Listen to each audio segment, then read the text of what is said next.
Let's get right into it. We'll first start off with the 3-year-old race, the big marquee 3-year-old race of the weekend, the Grade 3 Ohio Derby. Let's take a look at the field. Only 6 of them, unfortunately, with the scratch of Global Campaign, left Owendale for Brad Cox as a prohibitive favorite. For Florent Giroux with the mount here, ultimately went off at odds of 3 to 5. I think he had to work a little bit harder than maybe you would have expected a 3 to 5 shot to, but that doesn't mean that he didn't run well. I think that's more a credit to the runner-up. Let's take a look at the stretch run of the Ohio Derby.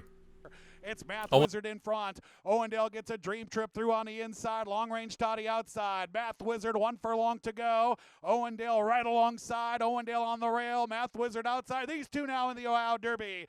Owendale inside. Math Wizard outside. Owendale takes the lead. And Owendale wins the Ohio Derby.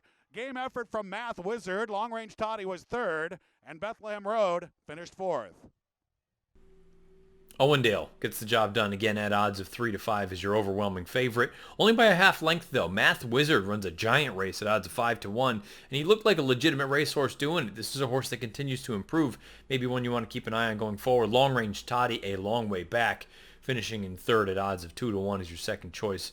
More than 10 lengths behind the top two finishers. Let's take a look at Owendale a little bit more. 4 of 10 lifetime, 7 times in the money from 10 lifetime starts, over $668,000 in career earnings, owned by Rupp Racing, trained by Brad Cox, bred by Stone Street Thoroughbred Holdings, LLC in Kentucky, ridden to victory by Florent Giroux. You can see the pedigree at the bottom of the horse card. He is by Into Mischief and of a Bernardini mare named Aspen Light. The figures came back strong for this race. 99 Beyer speed figure for Owendale, 114 pace adjusted and non-pace adjusted Timeform US ratings. Really big figures no matter how you want to chop it up. A little bit of an interesting dynamic when you look and see how this race was run and how Timeform US assessed some of the pace situations. The 3/4 and the mile call were both color-coded blue, but when you take a look at the chart, you see that the top two finishers came from last and second to last throughout the first half of the race. And I think a lot of that had to do with the early fractions maybe took their toll. So maybe those middle to late fractions, they may have been on the slow side as Timeform US is stating. But I think the damage was done in the early portion of the race where you had horses like Dare Day and Bethlehem Road and Going for Gold out there. And Long Range Toddy was relatively close, about 4 or 5 paths out in the clear. The 22 and 3, 47 and 3. Say what you will about 47 and 3 for a half. Not blistering, but after a 22 and a piece opening quarter, I think you're going to start to feel the effects of that. And keep in mind, a lot of those horses were stretch-out sprinters. So I wonder if things did sort of play into the advantage of a horse like Owendale as well as Math Wizard, but you can't take anything away from the way that they ran. I like how both of them moved in this spot. Math Wizard, a 98 Beyer and a 122 time pace-adjusted Timeform US rating, 123 raw. These were two big efforts from these two horses. Now, Owendale, perhaps you want to look at it and say, okay, well, comes from a little bit more high-profile connections. Not that Saffie Joseph Jr. is not a good trainer, but we know him predominantly from South Florida, Gulfstream Park, those sort of situations. Now it looks like they've got a nice 3-year-old on their hands. If he continues to improve this way, maybe he becomes a player in these races over the summer. But I think that, for me, is really the takeaway from this race. I said it leading into the Ohio Derby. I said it talking about the Breeders' Cup Classic top 10 ranking that I do every week, and that there's a poll that a number of people are polled on. These 3-year-olds, it feels like it's a very muddy picture. And sure, this was a relatively formful result, and maybe this is going to be the beginning of something for Owendale. Maybe he's going to be the horse that sort of, I don't want to say takes control, but at least you can count on to show up with his effort, because really, with the exception of that one race down at the fairgrounds, he hasn't done anything wrong. He went out there, very impressive in the Lexington, ran a really nice race in the Preakness, comes back here and wins this race.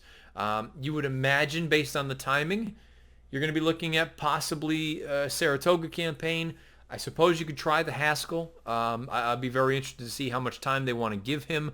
Because again, those dates, those races it's going to be pretty nice. About a 4 to 5 week stretch between the Ohio Derby and those two races. So I'll be fascinated to see where Cox decides to go with this horse. The distance, whenever I see Into Mischief, I don't know that I love the idea of going much, much longer. But he ran fine at a mile and 3/16. I don't see why he wouldn't run well. Certainly he'll run fine at a mile and an eighth. We know that. Maybe he'll run fine at a mile and a quarter as well if you're thinking Travers down the road.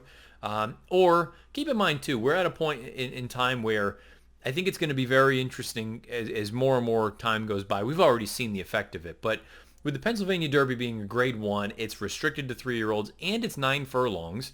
I do think you're going to get those connections. As prestigious a race as the Travers is, you're going to get some of those really nice horses that if the connections are not sold on 10 furlongs for them, they'll just sit it out, I think, and wait one more month.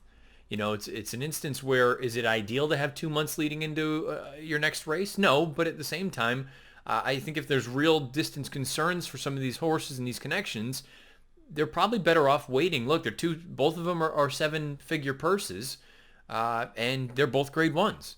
And maybe you'll see some of these connections. I'm not suggesting that's going to happen here with any of these, but I think you're going to get to a point where, you know what, the Travers, as much as I love it, as much as we all love it, maybe the connections will look at it and say, maybe we'll be better off running in a race like the Pennsylvania Derby at 9 furlongs before we have to stretch them back out if we're thinking bigger down the road, the Breeders' Cup Classic. So good effort from Owendale. Followed Math Wizard, who was the first one to make that real move.